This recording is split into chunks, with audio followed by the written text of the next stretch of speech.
AP deputy speaker Raghurama Krishnaraju మీడియాతో మాట్లాడుతున్నారు. అలా చూద్దాం. అనుమతులు ఇవ్వటం తప్పు, ఆ స్థలంలోనే కట్టుకోవడం, అది కొట్టేశారు. మళ్ళీ వెళ్ళాడు, అదే పాయింట్, మళ్ళీ కొట్టేశారు. ఇప్పుడు 4వసారి అనుమతి ఇచ్చిన వాళ్ళ మీద అనుమతులు రద్దు చేసి చర్యలు తీసుకోవాలన్నట్టుగా మళ్ళీ మరొక పిటిషన్ వేస్తాయి. దాన్ని మళ్ళీ కొట్టివేయటం జరిగింది. డర్రమోహం వేసుకుని బయటిపోయాడు. ఎందుకంటే ఇంత అన్పార్లమెంటరీగా మాట్లాడలేము, కానీ తప్పదు. అంటే ఒక మత విద్వేషంతో, హిందూ దేవుడు అంటే ఒక రకమైన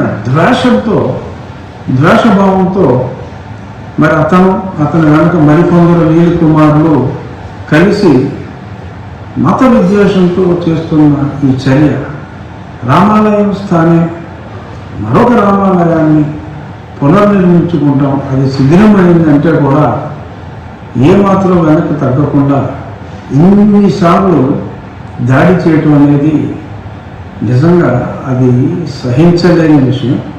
ఎట్టి పరిస్థితుల్లోనూ ఇది సహించేది లేదు. అది పబ్లిక్ ప్లేస్ కాదు అన్నప్పటికీ కూడా ప్రభుత్వ స్థలానికి పబ్లిక్ ప్లేస్కి తేడా తెలియకుండా మాట్లాడుతూ కావాలని చెప్పి ఎంతో సామరస్యంగా అక్కడ పెద్దపేటలో అందరూ కలిసి ఉంటే కూడా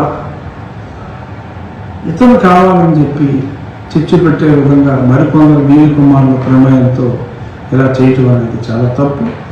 ఏదేమైనా జగశ్రావణ్ కుమార్ ఆశయం ఒకవేళ పబ్లిక్ ప్లేస్లో ఎటువంటి ప్లేస్ ఆఫ్ వర్షిప్ ఉండకూడదు అనుకుంటే ఖచ్చితంగా నేను జగశ్రావణ్ కుమార్ ఆశయాలకు అనుగుణంగా మరి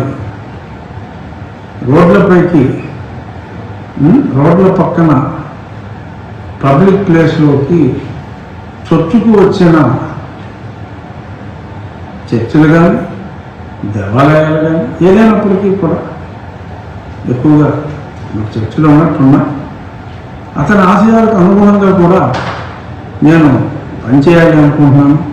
జడ శ్రావణ్ కుమార్ ఆశయాలకి, నీలి కుమారుల ఆశయాలకి అనుగుణంగా నేను వర్క్ చేయాలనుకుంటున్నాను. ఈ రోజు నుంచే జడ నీ ఆశయాలకు అనుగుణంగా రోడ్డుపైకి చొచ్చుకు వచ్చిన కొన్ని నిర్మాణాలని మర్చికి చర్యలు తీసుకుని నీ మెప్పు పొందే ప్రయత్నం చేస్తాను. ఛాలెంజ్ చేయి. సాయంత్రం మళ్ళీ ఈహా టీవీలో, సాక్షి టీవీలో ఇంకే దిక్కుమాలిన ఛానల్స్ ఉన్నాయి కదా, వాటిలో ఇక ఒక ఇంట్రెస్టింగ్ ఇష్యూ. నేను ఎప్పుడో 10 రోజుల క్రితం ఎవరో పెట్టినట్టున్నాడు, మరి అతను పాస్టరా లేకపోతే ఏదో, నన్ను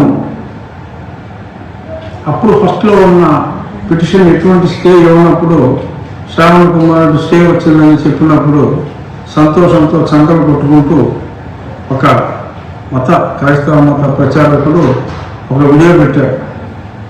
ఆ వీడియో నాకు ఇవాళ ఒక ఆయన పంపించాడు, చూశా. అందులో ఏంటంటే నన్ను సాతాన్ అంటే లూసిఫర్తో పోలుస్తూ